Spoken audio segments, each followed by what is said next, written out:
You are listening to rudolfsteineraudio.com.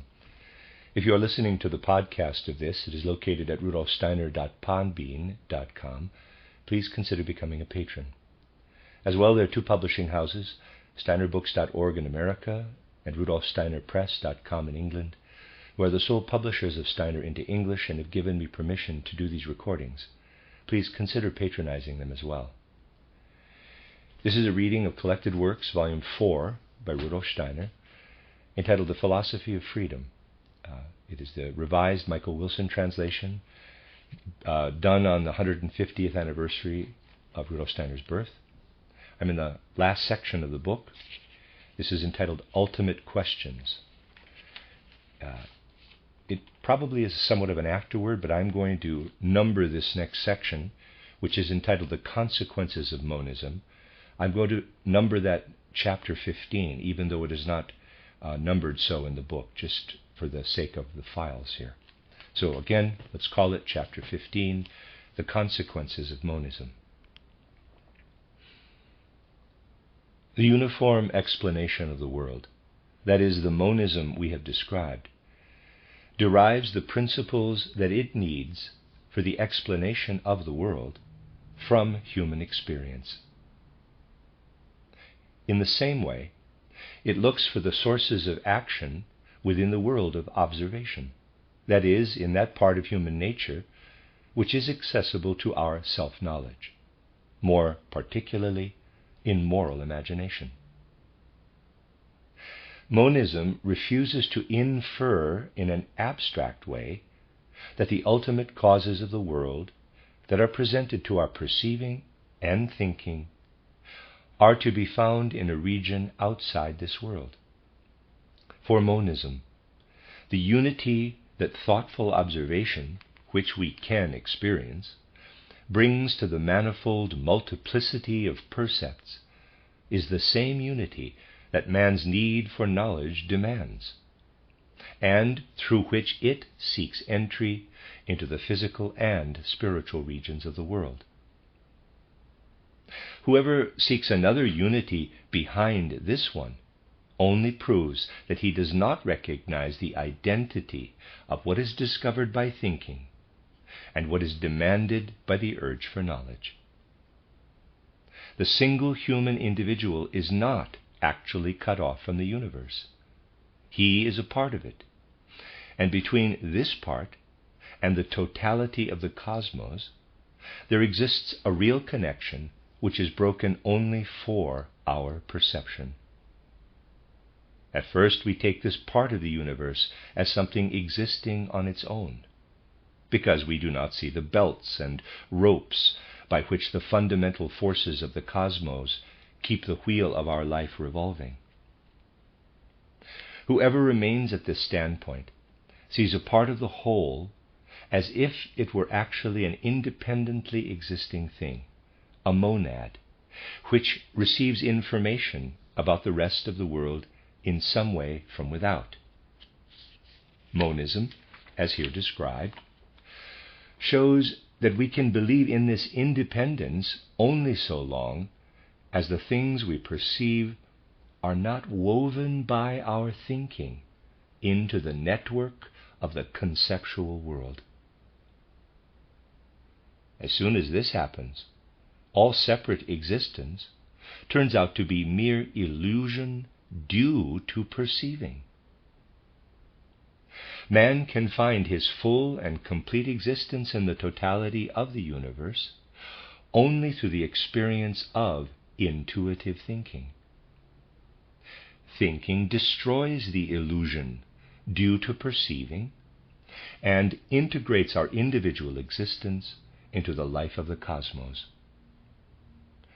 The unity of the conceptual world, which contains all objective percepts, also embraces the content of our subjective personality.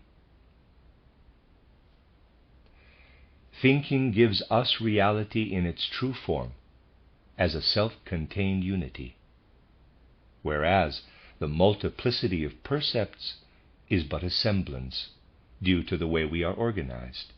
See page 74. To recognize true reality as against the illusion due to perceiving has at all times been the goal of human thinking. Scientific thought has made great efforts to recognize reality in percepts by discovering the systematic connections between them. Where, however, it was believed that the connections ascertained by human thinking had only subjective validity, the true basis of unity was sought in some entity lying beyond our world of experience, an inferred God, will, absolute spirit, etc. On the strength of this belief, the attempt was made to obtain, in addition to the knowledge accessible to experience, a second kind of knowledge which transcends experience and shows how the world that can be experienced is connected with the entities that cannot. A metaphysics arrived at by inference and not by experience. Close parenthesis. It was thought that the reason why we can grasp the connections of things in the world through disciplined thinking was that a primordial being had built the world upon logical laws, and similarly, that the grounds for our actions lay in the will of such a being. What was not realized was that thinking embraces both the subjective and the objective in one grasp, and that through the union of percept with concept, the full reality is conveyed. Only as long as we think of the law and order that permeates and determines the percept as having the abstract form of a concept, are we in fact dealing with something purely subjective. But the content of a concept which is added to the percept by means of thinking is not subjective. This content is not taken from the subject, but from reality. It is that part of the reality that cannot be reached by the act of perceiving. It is experience, but not experience gained through perceiving. If someone cannot see that the concept is something real, he is thinking of it only in the abstract form in which he holds it in his mind. But only through our organization is it present in such isolation, just as in the case of the percept. After all, the tree that one perceives has no existence by itself, in isolation. It exists only as a part of the immense machinery of nature, and can only exist in real connection with nature. An abstract concept taken by itself has as little reality as a percept taken by itself. The percept is the part of reality that is given objectively. The concept, the part that is given subjectively through intuition. See pages 80 to 84. Our mental organization tears the reality apart into these two factors. One factor presents itself to perception, the other to intuition. Only the union of the two, that is, the percept fitting systematically into the universe, constitutes the full reality. If we take mere percepts by themselves, we have no reality, but rather a disconnected chaos. If we take by itself the law and order connecting the percepts, then we have nothing but abstract concepts. Reality is not contained in the abstract concept. It is, however, contained in thoughtful observation, which does not one-sidedly consider either concept or percept alone, but rather the union of the two. That we live in reality, that we are rooted in it with our real existence, will not be denied by even the most orthodox of subjective idealists. He will only deny that we reach the same reality with our knowing, with our ideas, as the one we actually live in. Monism, on the other hand, shows that thinking is neither subjective nor objective, but is a principle that embraces both sides of reality.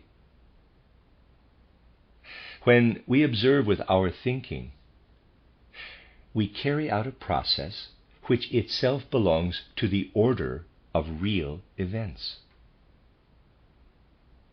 By means of thinking, within the experience itself, we overcome the one-sidedness of mere perceiving.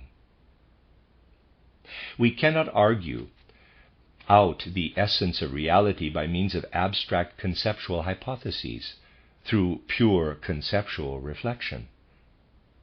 But insofar as we find the ideas that belong to the percepts, we are living in the reality. Monism does not seek to add to experience something non-experienceable, transcendental, but finds the full reality in concept and percept. It does not spin a system of metaphysics out of mere abstract concepts, because it sees in the concept by itself only one side of the reality, namely, the side that remains hidden from perception, and only makes sense in connection with the percept. Monism does, however, give man the conviction that he lives in the world of reality and has no need to look beyond this world for a higher reality that can never be experienced. It refrains from seeking absolute reality anywhere else but in experience, because it is just in the content of experience that it recognizes reality. Monism is satisfied by this reality, because it knows that thinking has the power to guarantee it. What dualism seeks only beyond the observed world, monism finds in this world itself.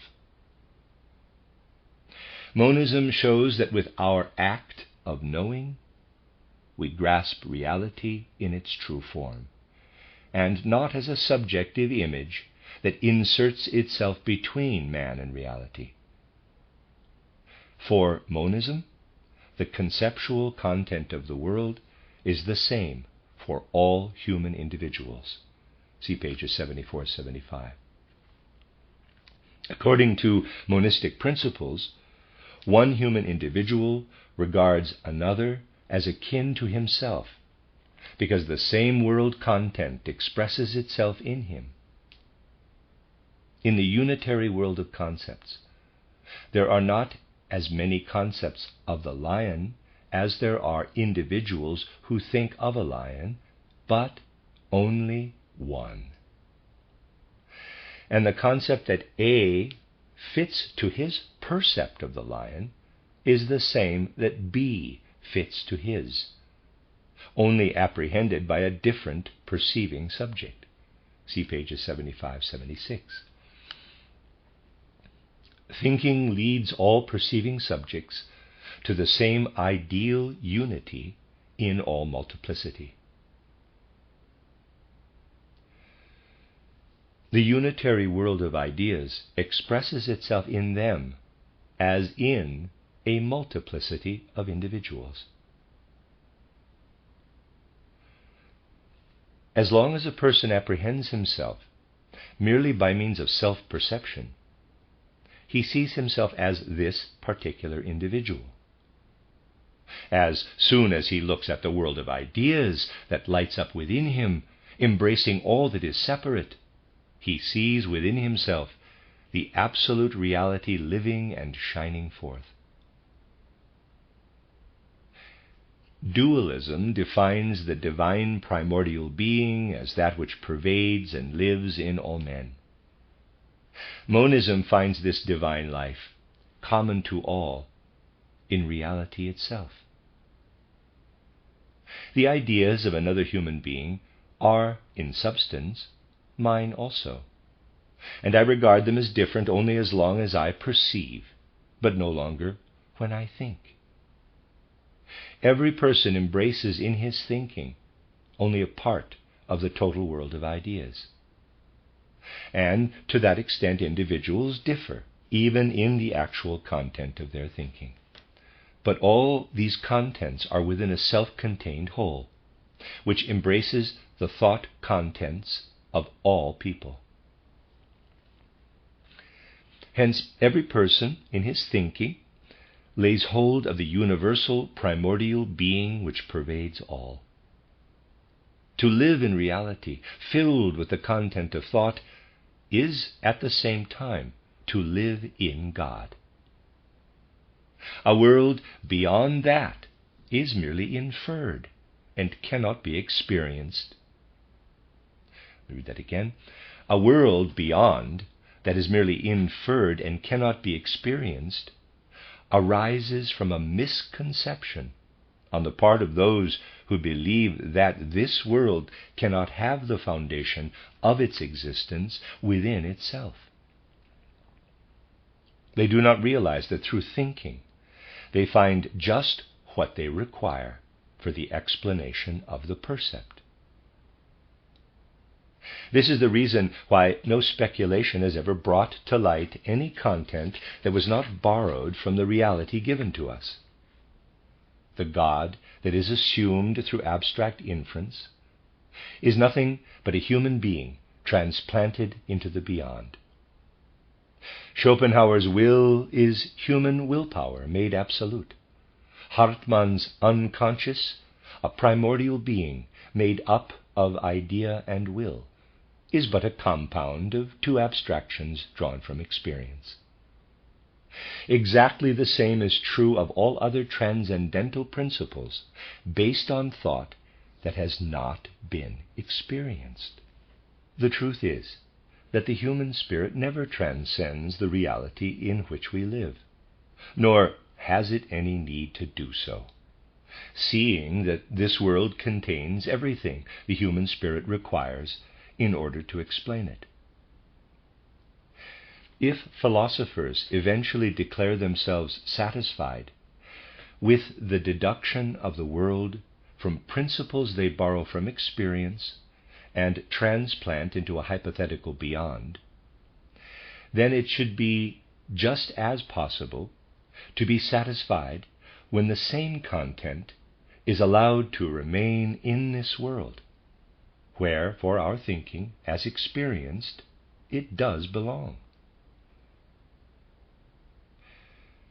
All attempts to transcend the world are purely illusory, and the principles transplanted from this world into the beyond do not explain the world any better than those which remain within it. If thinking understands itself, it will not ask for any such transcendence at all, since every content of thought must look within the world, and not outside it, for a perceptual content, together with which it forms something real. The objects of imagination, too, are no more than contents, which become justified only when transformed into mental pictures that refer to a perceptual content. Through this perceptual content, they become an integral part of reality. A concept that is supposed to be filled with a content lying beyond our given world is an abstraction to which no reality corresponds. We can think out only the concepts of reality. In order to find reality itself, we must also have perception. A primordial world being for which we invent a content is an impossible assumption for any thinking that understands itself. Monism does not deny ideal elements, and in fact it considers a perceptual content without an ideal counterpart as not fully real. But in the whole realm of thinking, it finds nothing that could require us to step outside the realm of our thinking's experience by denying the objective spiritual reality of thinking itself. Monism regards a science that limits itself to a description of percepts without penetrating to their ideal complements as incomplete. But it regards as equally incomplete all abstract concepts that do not find their complements in percepts, and that fit nowhere into the conceptual network that embraces the whole observable world. Hence it knows no ideas that refer to objective factors lying beyond our experience, and which are supposed to form the content of a purely hypothetical system of metaphysics. All that mankind has produced in the way of such ideas, monism regards as abstractions, borrowed from experience, the fact of borrowing having been overlooked by the originators. Just as little, according to monistic principles, can the aims of our action be derived from an extra-human beyond.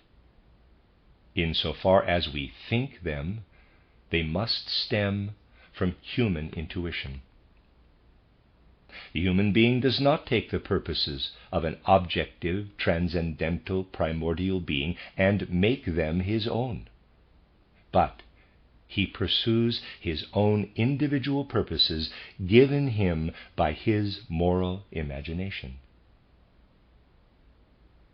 The idea that realizes itself in an action, he detaches from the unitary world of ideas and makes it the basis of his will. Therefore, it is not the commandments injected into the world from the beyond that live in his action, but human intuitions belonging to this world itself. Monism knows no such world dictator who sets our aims and directs our actions from outside. The human being finds no such primal ground of existence whose counsels he might investigate in order to learn from it the aims to which he has to direct his actions. He is thrown back upon himself. It is he himself who must give content to his action. If he looks outside the world in which he lives for the grounds determining his will, he will look in vain. If he is to go beyond merely satisfying his natural instincts, for which Mother Nature has provided, he must seek these grounds in his own moral imagination, unless he finds it more convenient to let himself be determined by the moral imaginations of others. In other words, either he must give up action altogether, or else he must act for reasons that he gives himself out of his world of ideas, or that others select for him out of theirs. If he advances beyond merely following his life of sensuous instincts, or carrying out the commands of others, he will be determined by nothing but himself. He must act out of an impulse given by himself and determined by nothing else. It is true that this impulse is determined ideally in the unitary world of ideas, but in practice it is only by man that it can be taken from that world and translated into reality. The grounds for the actual translation of an idea into reality by man, monism can find only in man himself. Before an idea can become action, man must first want it. Such an act of will, therefore, has its grounds only in man himself. Man is then the ultimate determinant of his action. He is free. That's the end of this chapter as such, I'm calling it, chapter 15. This is the author's edition from 1918. Number 1. In the second part of this book, the attempt has been made to demonstrate that freedom is to be found in the reality of human action.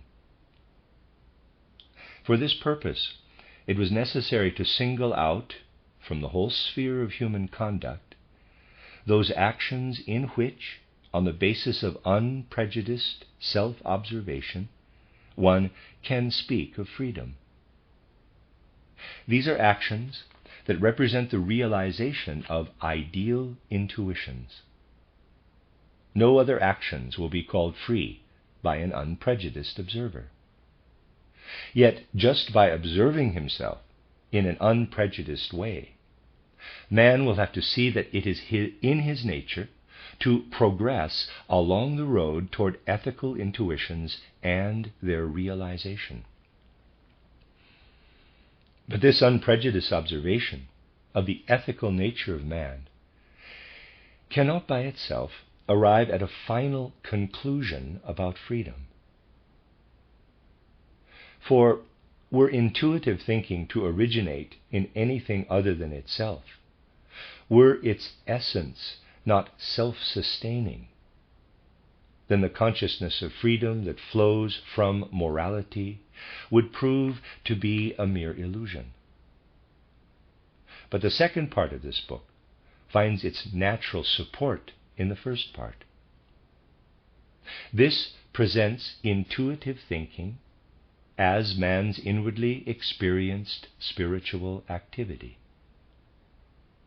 To understand this nature of thinking by experiencing it amounts to a knowledge of the freedom of intuitive thinking.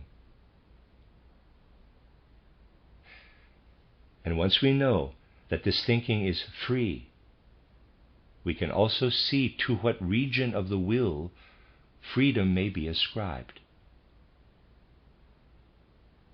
We shall regard man as a free agent if, on the basis of inner experience, we may attribute a self-sustaining essence to the life of intuitive thinking.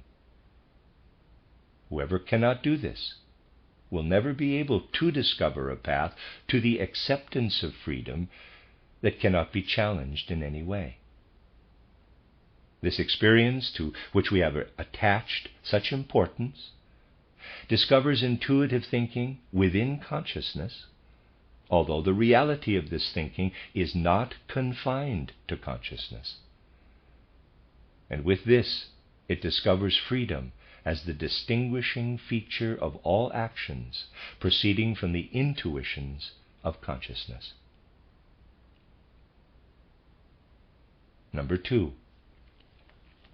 The argument of this book is built upon intuitive thinking, which may be experienced in a purely spiritual way, and through which, in the act of knowing, every percept is placed in the world of reality.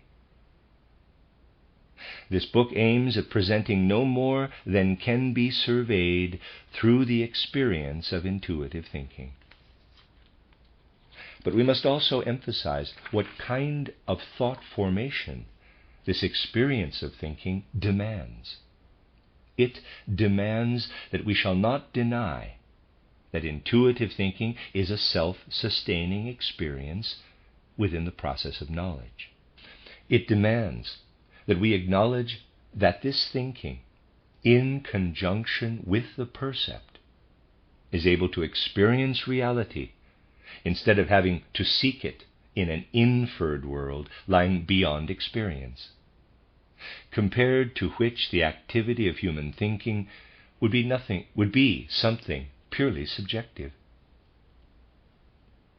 Thus, thinking is characterized as that factor through which man works his way spiritually into reality. Parenthesis, and actually no one should confuse this world conception that is based on the direct experience of thinking with mere rationalism. Close parenthesis. On the other hand, it should be evident from the whole spirit of this argument that for human knowledge, the perceptual element only becomes a guarantee of reality when it is taken hold of in thinking.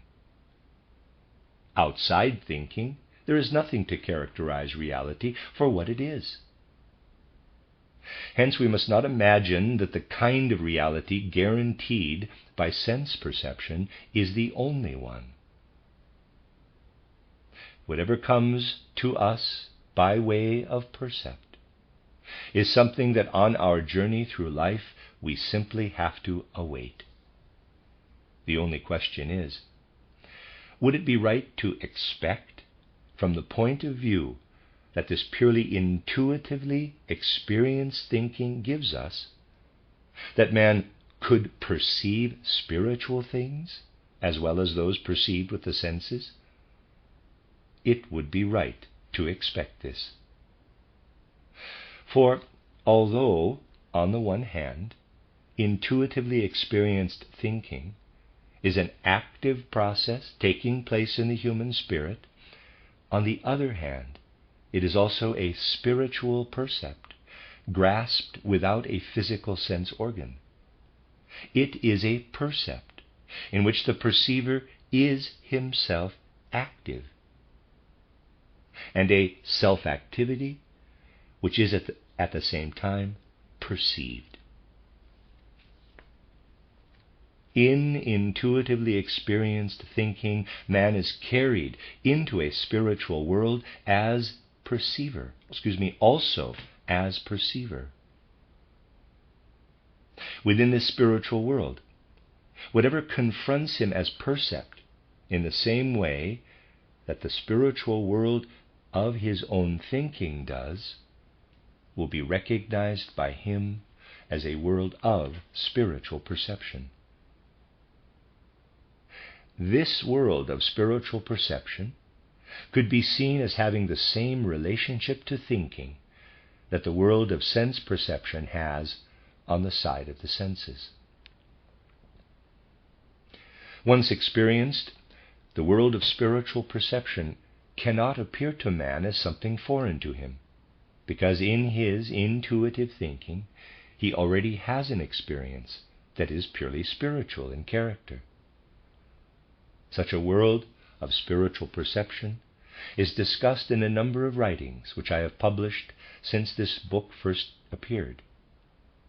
The philosophy of freedom forms the philosophical foundation for these later writings, for it tries to show that the experience of thinking, when rightly understood, is in fact an experience of spirit.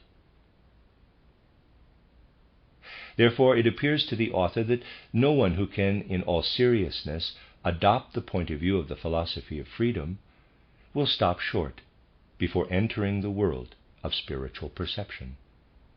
It is certainly not possible to deduce what is described in the author's later books by logical inference from the contents of this one. But a living comprehension of what is meant in this book by intuitive thinking will lead quite naturally to a living entry into the world of spiritual perception. That is the end of, I'm calling it Chapter 15, The Consequences of Monism. The next section is the appendix that was added to the book in 1918, as perhaps we could say an afterword.